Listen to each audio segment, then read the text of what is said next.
La casa estaba a punto de caerse. Las paredes se abrían con la humedad, el techo dejaba pasar la lluvia, y dentro vivían una abuela y sus 2 nietas. Todo el pueblo lo sabía. Todos pasaban por delante. Todos miraban. Pero nadie dijo nada. La frase queda en el aire como un golpe. La choza de Concepción parecía sostenerse gracias a la memoria.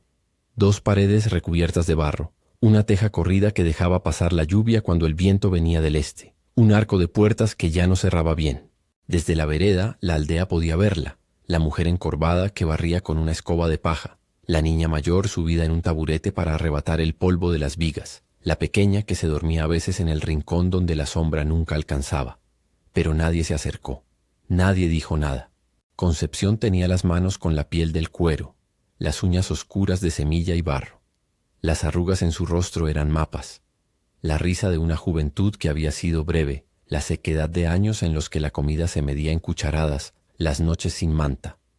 A su alrededor, Antonieta, de 11 años, movía las piernas con la impaciencia de quien ha aprendido a ser mayor antes de tiempo. Josefina, con 4, conservaba aún esa incredulidad tranquila de quien confía en las cosas que no entiende. Eran 3 sombras que cabían en un zaguán y en un destino que la aldea decidía mirar de reojo. El silencio de la comunidad no era absoluto.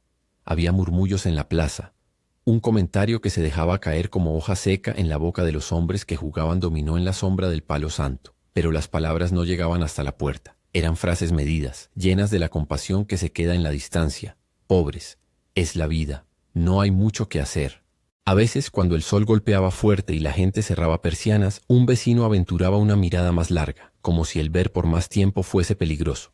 El silencio en esa aldea era tanto protección como condena. Nadie quería tomar la culpa de una carencia ajena, nadie quería despertar la reacción de los que mandaban. Porque había mandos visibles. El coronel Faustino Machado, con su casona de tejas rojas en la colina, era una sombra concatenada de respeto y temor. No solía bajar a la plaza con la misma frecuencia con que un hombre que posee tantas tierras podría hacerlo. Bastaba que su caballo se viera en la distancia para que las conversaciones se volvieran más cortas. El poder del coronel era como la pared de la iglesia. Se notaba aunque no se tocara. Sus ojos no eran acusadores, más bien observadores, y su silencio se entendía como sentencia.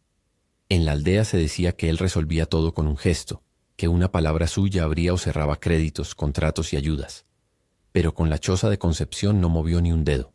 Las mañanas allí empezaban con el recogimiento de las tortillas, con la lamparina amortiguando la penumbra hasta que el sol ablandaba el barro.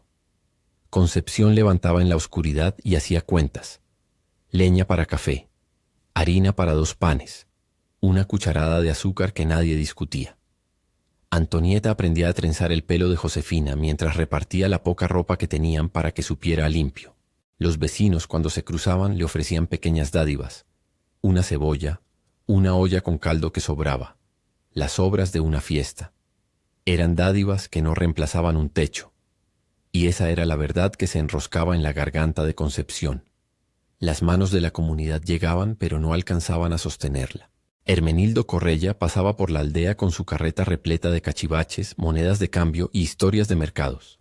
Era un hombre delgado, de barba salpicada de polvo, que siempre sabía cuál era la llave para convertir un objeto quebrado en unos cuantos reales. Concepción lo veía venir de lejos, y a veces, con la prudencia que piden las cuentas, le vendía un jarro a medias o le ofrecía una gallina que un tiempo antes había sido suya. Hermenildo no hacía preguntas. Su mercadería tenía el mismo precio para todos, pero los tratos discretos eran su especialidad. Era el hombre al que muchos iban a pedir en voz baja. ¿Puedes comprar esto sin que nadie lo note? Y él asintía, con esa sonrisa cansada que no prometía más que lo que él podía dar. La vida, para las niñas, era una sucesión de pequeñas tareas que tenían que ver con sostenerse. Antonieta llevaba agua, arreglaba la ropa con puntadas torpes pero firmes, y cuando tenía tiempo leía lo poco que la escuela le enseñaba. Josefina, con su risa que parecía brotar de un pozo cálido, hablaba con las gallinas y las nombraba. Concepción las miraba con el orgullo tenso de quien sabe que los hijos se han ido pero que la sangre sigue ligada. No seré yo quien les deje cosas, pero seré yo quien las enseñe a ganarse todo, decía a veces, no como una promesa de riqueza sino como una brújula. El primer bloque de la mañana, esa rutina que podría parecer pequeña, es donde se instala el peso de las decisiones. Concepción contaba su mundo en monedas, en la plaza, en el trueque, en la sonrisa de la vecina que dejaba un pan tibio sobre la mesa porque esa noche había más. El día que la tierra dio la sorpresa, nadie lo vio venir. Fue una tarde seca, cuando las nubes se negaban a dar sombra y el aire olía a polvo quemado. Antonieta y Josefina jugaban cerca del corral. Un cachorro perseguía a la brisa y la mamá gallina picoteaba en el mismo sitio donde la tierra había estado revuelta durante años. Antonieta, por puro aburrimiento de infancia, tiró una piedra contra un banco viejo y descubrió que la piedra había golpeado algo que sonó distinto. Un golpe hueco, metálico. Se agachó, curvada, con los dedos curtidos buscando entre la tierra suelta. Al principio creyó que era una lata corriente, aquella de tomate con óxido y sin fondo, las que siempre vuelan por el campo. Pero la tierra escondió para ellas algo más. Una lata, pequeña, con tapa, envuelta en un pañuelo que había resistido la humedad. El hallazgo dejó quietas a las tres. La lamparina imaginaria de sus deseos pareció encenderse en el costado de la choza. Concepción, que había venido a llamarlas, se quedó inmóvil al ver la lata entre las manos de Antonieta. La anciana supo, sin haber abierto aún, que lo que había debajo no era solo metal. Era la diferencia entre un mes de comida decente y la miseria de siempre. La vejez enseña a sentir el peso del futuro con la punta de los dedos. No hubo gritos. Hubo respiraciones alargadas. Antonieta abrió el paño con manos temblorosas. Dentro, una colección de monedas, algunas descoloridas, otras brillantes como si hubieran conocido otra vida. Junto a ellas, 2 pequeños alfileres con perlas abultadas y una medalla pequeña, de esas que la gente guarda sin saber por qué. Nada que pareciera una fortuna, pero para una familia que contaba hasta el último centavo, aquello era un tesoro. Concepción tocó las monedas con la punta de la falange, como si rozara a sus muertos. Recordó a Marcelino Bastos, aquel hombre que había tenido tierra cerca y que había llevado una vida de cosas escondidas. Se preguntó si la lata no sería una reliquia suya, cavada por el tiempo y por la necesidad. La sensación fue doble: alegría y miedo.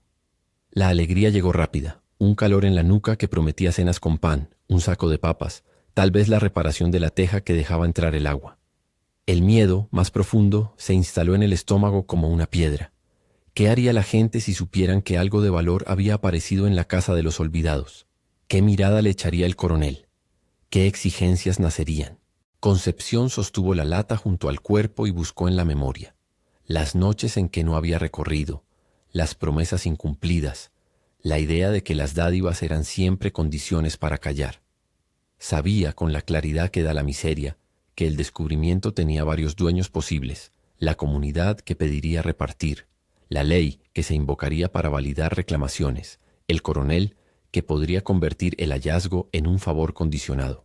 La historia de los hallazgos en poblaciones pequeñas siempre terminaba con un destino que no correspondía a los pobres. Se miraron las tres.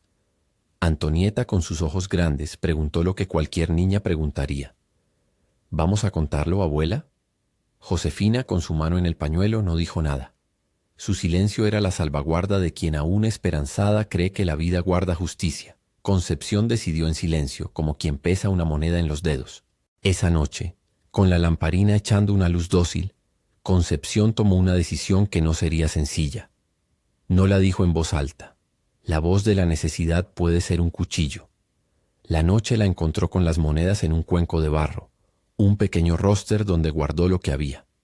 La medalla quedó en el cajón con una prenda que olía a lejía. Se acostó sin decir nada, con la espalda rígida, la cabeza llena de cuentas. La conciencia la mordía. Sabía que ocultar aquello era mentirle a la comunidad, pero también sabía que la comunidad no lo sostendría. Las reglas de la supervivencia a veces se escriben con tinta de privacidad. Al día siguiente puso en marcha un plan que no necesitaba grandes palabras. Hermenildo pasó por la vera con su carreta al mediodía. Concepción lo hizo llamar con el pretexto de vender una olla. En la penumbra del corral, donde el sol golpeaba con menos furia, le mostró una de las monedas, le pidió que la evaluara. Hermenildo, que había visto monedas de muchos destinos, la tocó, la giró, la deslizó entre sus dedos. «No te doy todo su valor», dijo, porque la palabra que bailaba entre los dos no era honestidad sino negociación. «Pero algo te llevo para hoy». Le entregó a Concepción unos reales, la cantidad justa para comprar tejas rotas y para pagar a un maestro que hubiese prometido enseñar a Antonieta.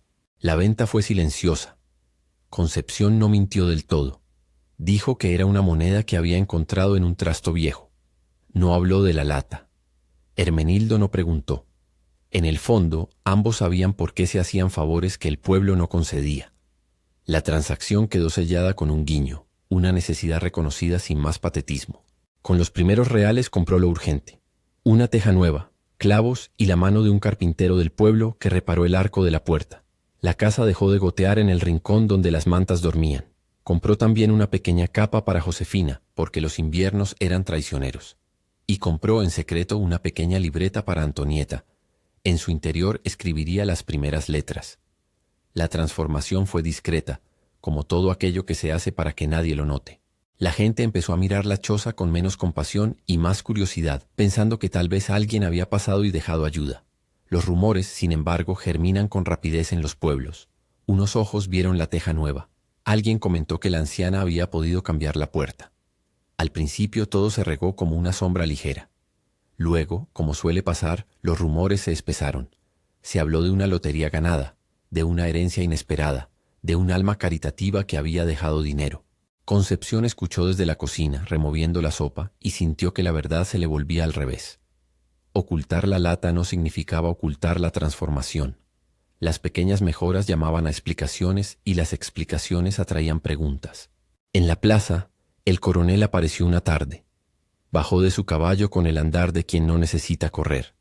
Su sombra proyectó la quietud de las cosas que nunca cambian. Pasó por delante de la casa de Concepción sin detenerse. Algunos vecinos lo vieron y cerraron la boca. Otros miraron a la anciana y susurraron. «Debió ser una reina que pasó», dijo uno. «Quizá le dieron trabajo en la hacienda», sugirió otro. Nadie dijo que los clavos eran del mismo día en que Hermenildo había pagado la primera moneda. El silencio de la aldea otra vez fue una manta que protegía y ocultaba. Concepción dormía peor. Por las noches volteaba la lata entre sus manos, la miraba como quien contempla una semilla. Hacía cuentas: cuánto costaba una vaca, cuánto se necesitaba para comprar semillas, cuánto debía guardar para la escuela de Antonieta.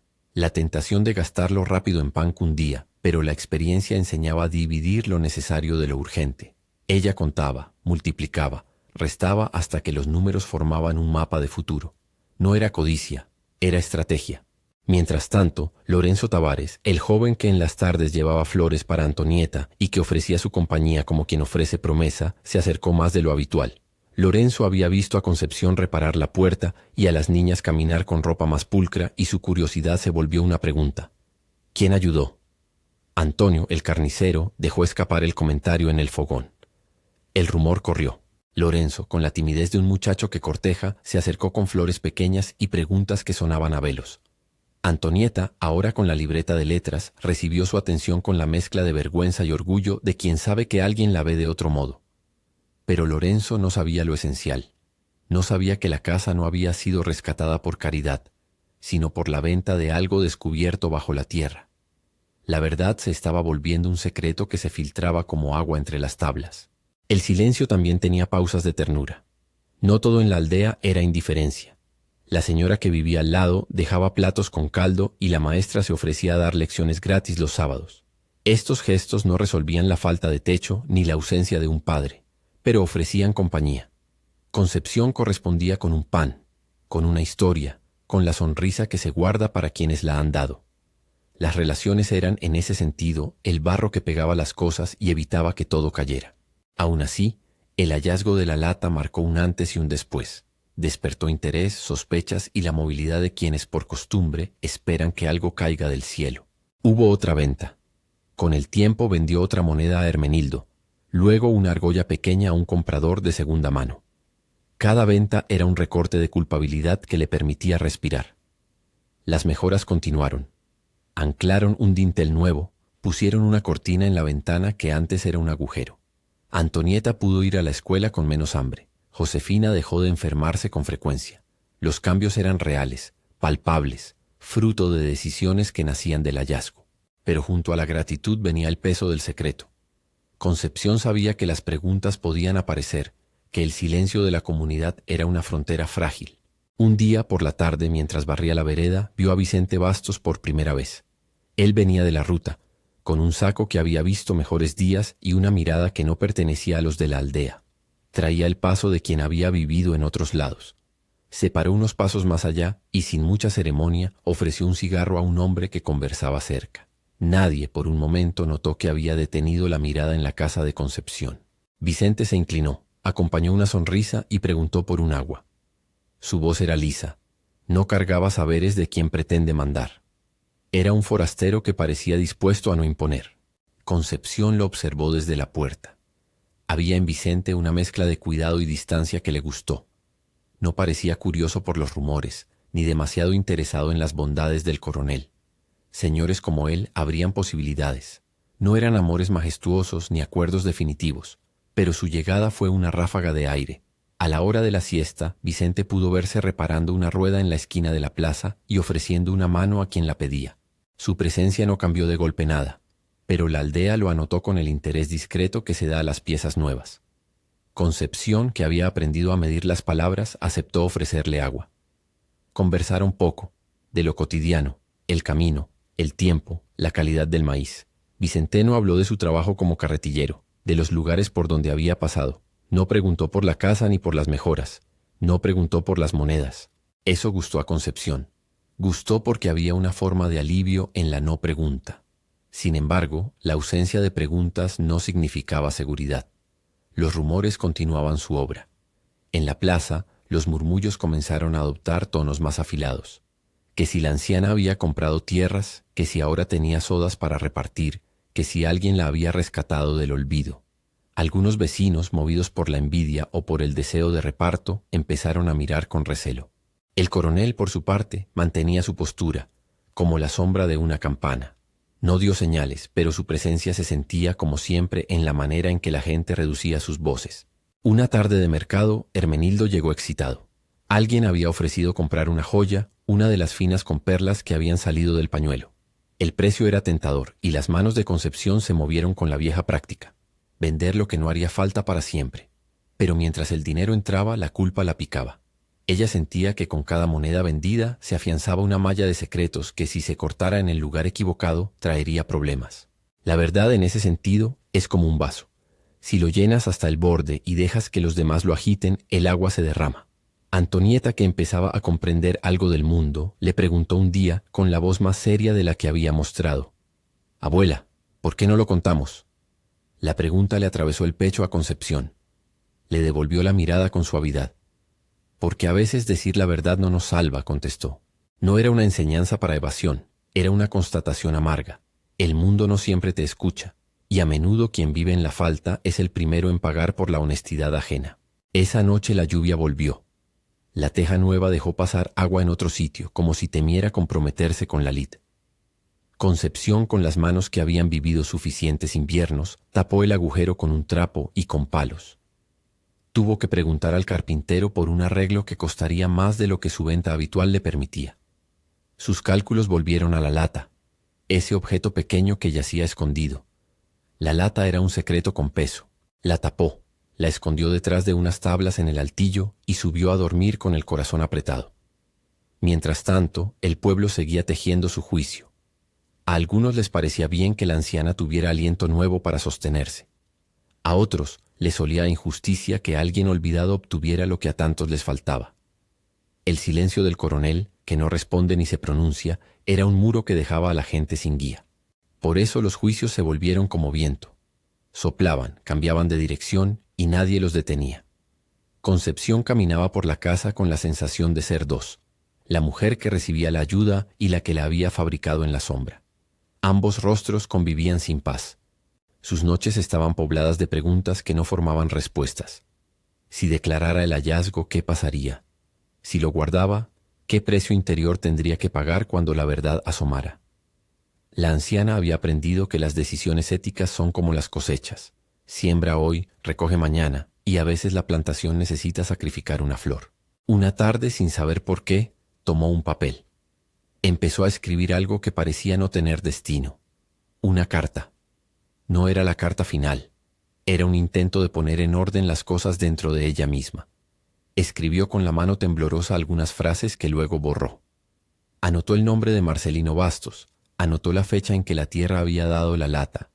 Luego tachó todo. La voz en su cabeza le decía que no debía dividir sus secretos en líneas, pero la necesidad de ordenar la culpa era tan fuerte como la de comprar leña. La libreta quedó abierta en la mesa, palabras a medio formar, un mapa mental de lo que ella sentía y no podía decir. Pasaban los días y la latencia del rumor convertía la plaza en un lugar de preguntas ensayadas. Lorenzo, con sus flores marchitas por la espera, aumentaba sus visitas. Hermenildo hacía su ronda con más insistencia. El coronel pasaba de largo como quien observa un paisaje que no pertenece. Y Vicente, aquel forastero, empezó a reaparecer en el camino y a veces se quedaba más tiempo en la esquina que la costumbre de un viajero exigiría. Su presencia, al principio neutra, formaba ahora una expectativa. ¿Qué haría un hombre que no era de la aldea, que no traía el ruido de la jerarquía, con la verdad escondida? Concepción lo vio de nuevo una tarde en que el cielo estaba manchado de nubes pálidas. Él cargaba unas cajas con herramientas. Las colocó cerca del pozo, como si pensara quedarse. Al principio hablaron de trivialidades, de cómo el viento ese día traía hojas, de cómo la lluvia había arruinado las huertas. Vicente no preguntó por el dinero y habló con el respeto de quien sabe que la vida ajena no es suya para hurgar. Concepción agradeció la discreción, ese gesto que pesa menos que la curiosidad. Pero la curiosidad ajena, como la del pueblo, no siempre se apaga. La noche anterior había llegado un rumor nuevo. Alguien había visto a un hombre joven con una argolla de perla en la solapa. La argolla, que había sido una de las piezas de la lata, circulaba ahora como prueba en la mañana. A la gente le gustaba pensar historias con premura, y cada objeto robaba su propia versión. Esa misma noche, Concepción se sentó a la mesa con la libreta renqueando en la mano. No había acabado su carta, pero sabía que debía decidir si contar o no. Las monedas se iban debilitando. Sus ventas habían supuesto alivios pequeños pero constantes. También sintió que el secreto le robaba una especie de paz que no había sentido hace años. Era como llevar dos mantas, una para el frío del cuerpo y otra para el del alma. ¿Qué debía pesar más? En la vereda, alguien tocó la puerta. Fue un sonido discreto, como de quien pide permiso. Concepción dejó la libreta y miró hacia la abertura. Allí estaba Vicente, con las herramientas al hombro y la tierra aún pegada a los zapatos. En su cara no había reproche, ni demasiada sorpresa. Solo una pregunta silenciosa. ¿Puede un hombre entrar a la casa de quien carga con tantos silencios y ofrecer su compañía sin pedir nada a cambio? El borde de la puerta proyectó una línea de luz sobre la mesa, donde la libreta había quedado abierta con palabras sin terminar. Concepción lo miró, y por un momento el peso de la lata pareció menor que la posibilidad de confiar. Pero la historia aún no había pronunciado la confesión, ni la alianza que definiría el rumbo. Quedaba en el aire la decisión más importante, decir o no decir la verdad. La noche cerró su manto y la casa respiró expectante, como quien aguarda un inicio.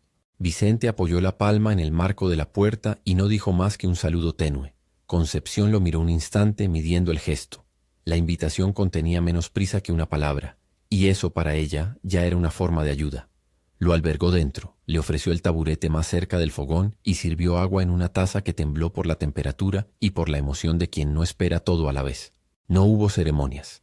Vicente dejó las herramientas recostadas contra la pared y aceptó la taza con ambas manos, como si sostener el calor fuera también sostener el mundo. Habló de lo que siempre parece menos peligroso decir, del camino, de un pueblo que había dejado atrás, de la lluvia que no había sido tan cruel como aquella vez en que perdió una carga de tomates. Concepción escuchó, y mientras escuchaba sintió que la carga de la lata volvía a moverse dentro de ella como una piedra en un saco.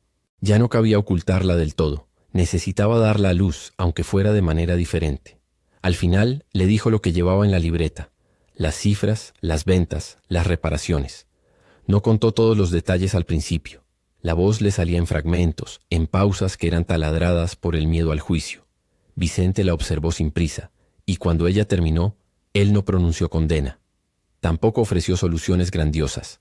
Le propuso algo más práctico, confiar con orden. No vine a juzgar, dijo Vicente. Vine a trabajar y a vivir. Si me dejas, puedo ayudarte a poner las cuentas donde se vean. No para esconder, sino para que lo que hagas rinda y dure. Las palabras tuvieron el peso de una herramienta. Concepción, que había pasado años calculando a ojo, aceptó la ayuda como quien toma un palo para apoyarse al caminar. Aquella noche, en la penumbra, hablaron hasta que la lamparina quedó mustia. Vicente le explicó cómo había aprendido a ahorrar en pequeñas iniciativas, cómo la prudencia exigía no alardear y tampoco hundirse en la mentira. Propuso un plan sencillo, repartido en pasos cortos: consolidar el dinero disponible en cuentas que no llamaran la atención, usar parte para reparar urgentemente la casa y garantizar las necesidades alimentarias, y el resto para invertir en un animal que diera leche y en semillas que multiplicaran la inversión. Todo anotado, todo con recibos, con nombres y fechas. Concepción sintió una mezcla de alivio y desasosiego. Había esperado reproches, no organización. La idea de un registro limpio, de facturas, le provocó un remolino. Era transparente y al mismo tiempo la hacía sentir expuesta. Pero pensar en el arco de la puerta nuevo, en la libreta de Antonieta con letras que no faltarían por hambre, la inclinó a aceptar. Los días siguientes fueron de trabajo mudo y de complicidad contenida. Vicente acudía temprano, removía un techo, traía una cuerda o simplemente se sentaba en la vereda a pulir una pieza que Concepción le pedía. No preguntaba por la lata. Concepción, que no quería exponerse, solo le dejó entrar en la parte administrativa de su vida, la libreta con las cifras. Juntos hicieron un papel en el que constaba cuánto habían recibido por cada venta, qué se había gastado en clavos y cuánto quedaba en la lata. Era un método humilde, pero para Concepción fue como volver a aprender a leer. Las cifras le daban perspectiva. Hicieron una primera compra meditada. Una ternera joven, un animal que no brillara, pero que diera leche si lo cuidaban con esmero. De la primera venta de huevos se compraron panes para la semana y un pequeño hilo de ahorro se dejó reservado para la escuela de Antonieta. Con el apoyo de Hermenildo, quien por su parte no hacía preguntas que no fueran necesarias, consiguieron vender sin estridencias la única argolla de perla que aún quedaba. Hermenildo en el trato habló de hombres que pasaban por caminos lejanos y que compraban sin preguntar demasiado. Había en sus palabras una mezcla de complicidad y de mercado. La vida rural conoce sus propias leyes. La comunidad no dejó de hablar. Las mejoras en la casa eran visibles y las especulaciones se volvieron más difíciles de parar. Lorenzo aumentó sus visitas y Antonieta aprendió a recibir flores con la modestia de quien entiende que la belleza no borra la necesidad. Algunos vecinos, más maliciosos, lanzaron comentarios sobre la suerte repentina de la anciana. Otros, más prudentes, se inclinaron a pensar que la ayuda venía de alguna benefactora anónima. El coronel, como siempre, pasó sin detenerse, pero su mirada fue más atenta esa vez. Se notó en la forma en que midió la distancia a la que dejaría la palabra. La prudencia fue, no obstante, incapaz de contener la rumorología. Una mañana la argolla que habían vendido en el mercado reapareció como chisme en la plaza. Alguien la había visto en la solapa de un joven que pasaba en la venta de la esquina. El comentario se transformó en conjetura y la conjetura en sospecha. Nadie habló de investigar formalmente. La aldea no buscaba procesos judiciales, buscaba explicaciones. Para Concepción cada mirada era una espina. La sensación de ser observada, tan distinta a la indiferencia anterior, martillaba su sueño. Vicente, que conocía las vueltas de la vida y las envidias, propuso un gesto que fuera al mismo tiempo reparador y discreto: dar algo de lo que quedaba en la lata a quienes en la aldea habían sido constantes en su ayuda. No una repartición pública, eso habría encendido preguntas, sino pequeñas devoluciones en forma de favores. Un saco de harina a la señora del lado, un arreglo para la casa del carpintero que les había hecho el dintel, la compra de herramientas para la escuela. Era un modo de retribuir sin hacer escándalo, de devolver un poco de la red que, aunque insuficiente, había sostenido a Concepción.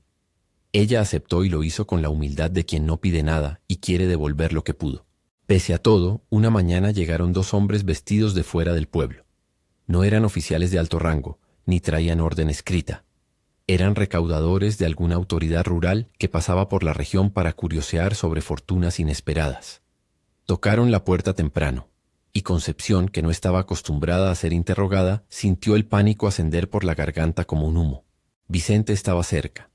Salió a verlos y con la voz mesurada que había aprendido en otros caminos, explicó que no había nada de relevancia y que la anciana vivía de labores humildes. Los hombres, en su papel de aves de presa, se quedaron un rato, hicieron preguntas al azar y al final se marcharon con la misma indiferencia con la que habían llegado. No había, dijeron, denuncia formal. Sin embargo, su visita dejó en Concepción la sensación de que cualquier día alguien podría asomarse con papeles y derechos por hacer valer. El miedo, sin embargo, no borró los progresos. Compraron una vaca, la cuidaron. La leche permitió una mejor alimentación. Vendiendo el excedente, pagaron la matrícula de Antonieta. En las tardes, cuando ella volvía de la escuela, Antonieta se sentaba a escribir en la libreta y, con orgullo contenido, le mostraba a la abuela las letras que aprendía. Josefina creció con menos resfriados, con mantas más cálidas y con una risa que ya no se apagaba al primer escalofrío. La casa, si no era una mansión, dejó de parecer a punto de ceder. El arco de la puerta fue reparado con empeño y los agujeros en el techo disminuyeron. La transformación, sin embargo, no fue lineal. Aparecieron nuevos dilemas. La posibilidad de comprar tierras pequeñas para sembrar implicaba pagar algún impuesto y lidiar con el titubeo de la administración local. Un ofrecimiento de trabajo en la hacienda requería tiempo lejos de la casa, y la necesidad de mantener un perfil bajo continuaba. Vicente habló entonces con Concepción sobre la importancia de formalizar algunas cosas. Anotar las compras, mantener un registro de quienes les habían ayudado y de las devoluciones hechas.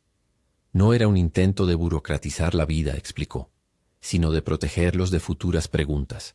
La relación entre Concepción y Vicente fue en paralelo, tejiendo una nueva forma de familia. No hubo promesas espectaculares ni discursos grandilocuentes. Vicente trabajaba y dormía algunas noches en la casa, ayudando con la ternera, reparando ceniceros y trayendo a veces pan del camino. Su presencia fue un elemento estabilizador. Fue la mano adicional que tejía el día a día. Antonieta, que observaba la dinámica con ojos de adolescente que aprende sobre alianzas humanas, se inclinó a confiar en él. Lorenzo, el pretendiente, se volvió más cauteloso. Comprendió que no solo la amabilidad conquistaba, también la constancia y el tiempo. No hubo escenificación de celos, sino una especie de rearranque en la red local de afectos. Entretanto, la figura del coronel se mantuvo como un fondo. Su presencia no fue una amenaza directa, pero su influencia se notó. Hubo una tarde en que Vicente reparó el carro de un administrador del coronel, y cuando el hombre volvió a la casona, dejó caer palabras amables sobre la casa de Concepción. El rumor volvió a susurrar que el coronel podría ayudar o reclamar, según su conveniencia. En ese entramado, la generosidad que Concepción había dado con pequeños favores surtía efecto. Quien había recibido una ayuda menor frente a una eventual petición estaba menos inclinado a acusar. La vida comunitaria, a su manera, estabilizaba las tensiones. La mayor prueba llegó cuando, meses después, alguien pequeño y resentido decidió plantar una semilla de acusación. Una vecina de nombre Clarisa, que llevaba años con una mirada agria por disputas antiguas, empezó a insinuar en voz baja que había algo extraño en la casa. Sus palabras se filtraron como sonido húmedo dentro de la plaza. Ya no era el comentario casual, era una insinuación con peso. Concepción oyó, desde la ventana, el tono que se levantaba. No buscó el enfrentamiento. En vez de eso, optó por un gesto que venía madurando en su cabeza: escribir la carta con la que siempre había batallado.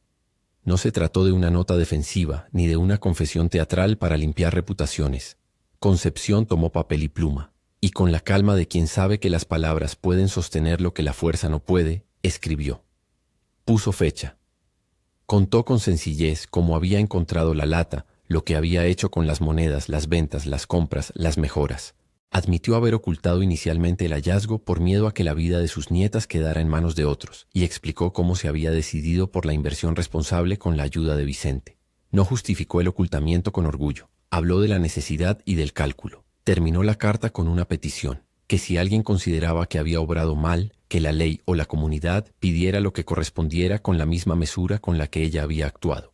Puso su nombre y cerró con un rastro de tinta que tembló, legítimo, como quien deja una verdad a la vista. Guardó la carta en un cajón, no con la intención de hacerla pública, sino para demostrar, en caso de que un día alguien la interrogara, que no había intención de lucro más allá de sobrevivir y de mejorar la vida de las niñas. Para ella, dejar registro era una forma de paz interior. Vicente supo de la carta y la respetó. No se la enseñó a nadie. Tampoco la ocultó como una arma. Fue su medidor de conciencia.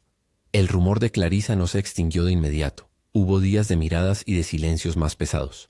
En una reunión vecinal, alguien llegó a comentar que la anciana debería dar cuentas. Se escucharon opiniones y un par de voces pidieron que se verificara, no para castigar sino para aclarar. La petición nunca llegó como demanda legal. La aldea rara vez escribía papeles para sus disputas, prefería la atención soterrada. Sin embargo, la posibilidad de una pesquisa incomodó a Vicente y a Concepción. Fue entonces cuando ambos tomaron una decisión moral que no reescribía la historia. Cuando lo pidieran formalmente, estarían dispuestos a mostrar las cuentas. no para buscar aprobación pública, sino porque la transparencia había de ser la medida por la que vivirían. La vida cotidiana, mientras tanto, continuó. Antonieta creció en ojos y en letras. Su curiosidad la empujó a aprender más y a ayudar en los números. Concepción, que aunque vieja sabía aún enseñar la taquilla de la vida, la involucró en el pequeño negocio. Anotar ventas de leche, pesar sacos, hablar con los compradores. El aprendizaje práctico fue, en cierto sentido, la herencia que Concepción decidió dejar más allá de la carta. Enseñó a sus nietas a reconocer el peso real de las monedas, pero también a comprender que el verdadero capital era la confianza y la honradez con la que uno actuaba cada día. Hubo una temporada de buena lluvia. Las semillas dieron un poco más de fruto que el año anterior. Vendieron exceso al mercado, y la vida adquirió un paso menos desesperado. Las mejoras en la casa siguieron con discreción. Una nueva cortina, una estufa arreglada, unos taburetes frescos. El reconocimiento no vino como un aplauso, sino como un cambio en la mirada de quienes pasaban. Algunos vecinos confesaron en voz baja que habían pensado mal. Otros, sin decirlo, siguieron con su distancia.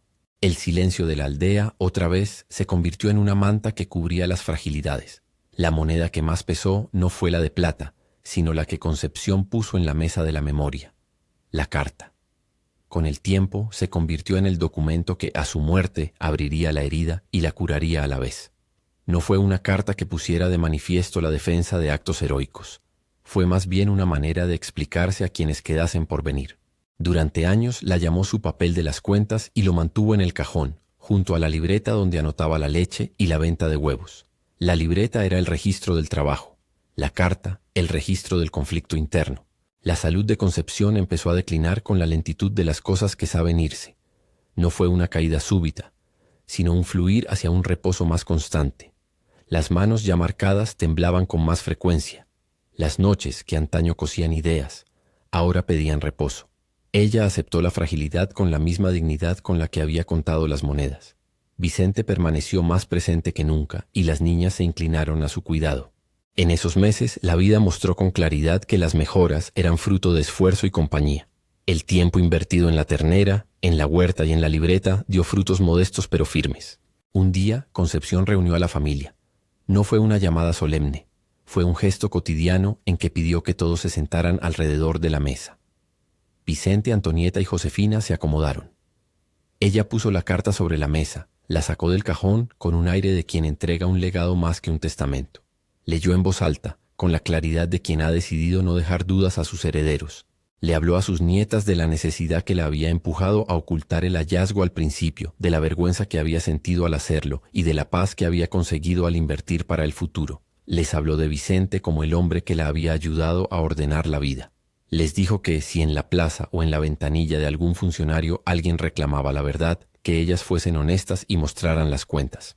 La carta no pedía perdón por un acto criminal, pedía comprensión y proponía reparación si correspondía. La lectura fue un cierre. Antonieta, con los ojos brillosos, abrazó a la abuela. Josefina, pequeña aún para la complejidad moral, la escuchaba como si fuese un cuento sobre el que los adultos no siempre estaban de acuerdo. Vicente, que conocía la presencia de los matices, sostuvo la mano de Concepción con respeto. La escena no evitó el conflicto de fondo, pero colocó el peso en un sitio que no dependía del rumor. La verdad por escrito era un modo de reconciliar el interior con el exterior. Los años siguientes consolidaron la obra.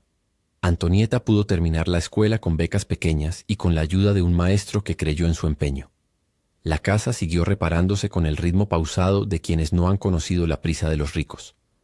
La ternera se volvió vaca lechera, y con el tiempo tuvieron 2 animales que aseguraban ingresos estables. Vicente empezó a ayudar en la organización de la plaza, prestando herramientas y enseñando a otros a llevar cuentas simples.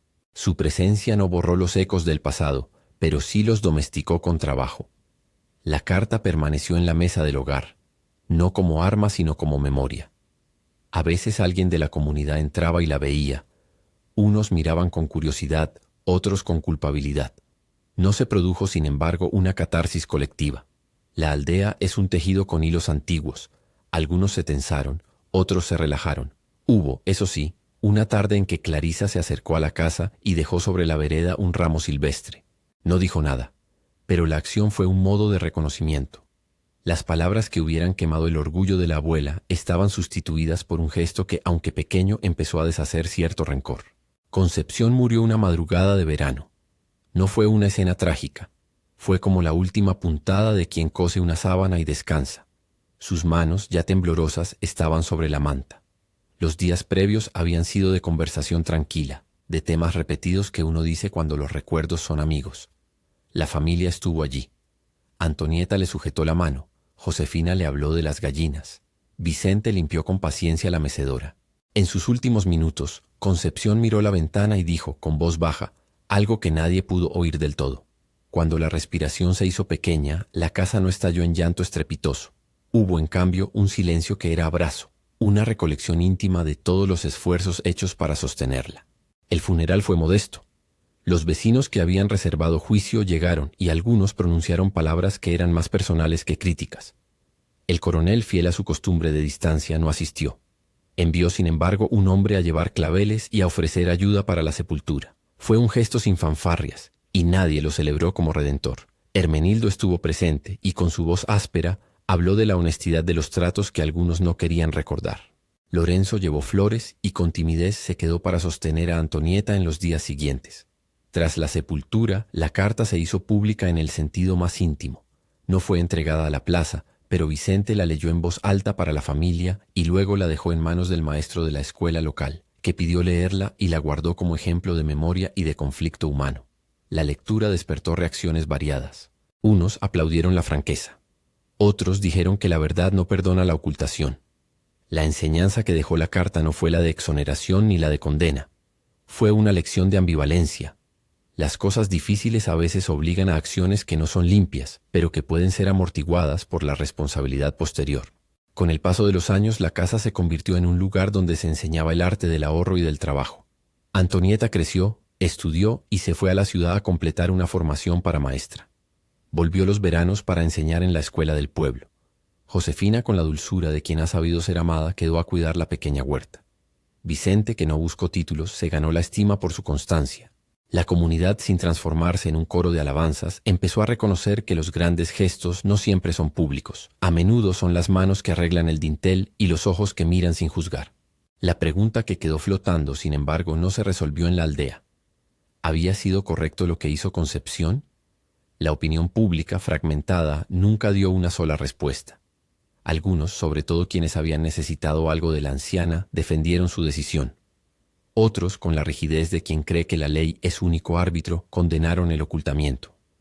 Pero muchos en la intimidad entendieron que la vida no es de blanco o negro y que la moral práctica opera en escala de grises. Antes de morir, Concepción dejó otra cosa además de la carta, una última instrucción a Antonieta. Le pidió que mantuviera la libreta en la casa y que enseñara a su sobrina a leerla como ella había aprendido. No guardes secretos para vivir, dijo, guarda planes para sobrevivir. Antonieta aceptó y, con la madurez que la vida le venía obligando a adquirir, prometió no olvidar la lección. La historia de la lata, que había comenzado como un hallazgo oculto, terminó por ser menos un escándalo y más un relato de cómo las personas se recortan el sentido moral frente a la necesidad. No hubo castigos públicos ni celebraciones heroicas. Hubo, en cambio, vida trabajada con paciencia. La comunidad siguió con sus silencios y sus pequeñas misericordias. El coronel, que había observado desde la distancia, dejó, años después, que se construyera un pozo comunitario con fondos que se consiguieron en la junta municipal. No fue un gesto que borrara la historia, pero sí una actuación que mejoró la vida de muchos. Algunos lo interpretaron como una forma de compensación, otros como una decisión administrativa, sin mayores vinculaciones al pasado. La verdad, como siempre, prefirió permanecer en matices. Lo que quedó claro fue el legado humano. Concepción no dejó riquezas deslumbrantes, pero sí dejó una casa más sólida, 2 nietas con futuro y una libreta con cuentas que hablaban de esfuerzo. Su carta, leída y releída por quienes la conocieron, encendió en la aldea un debate más honesto sobre la responsabilidad colectiva. Algunos vecinos empezaron a organizar pequeñas rondas de ayuda más formales. Otros aprendieron a no mirar con tanta rapidez. Hermenildo volvió a pasar, pero con menos secretos. Su trato se afinó en honestidad comercial.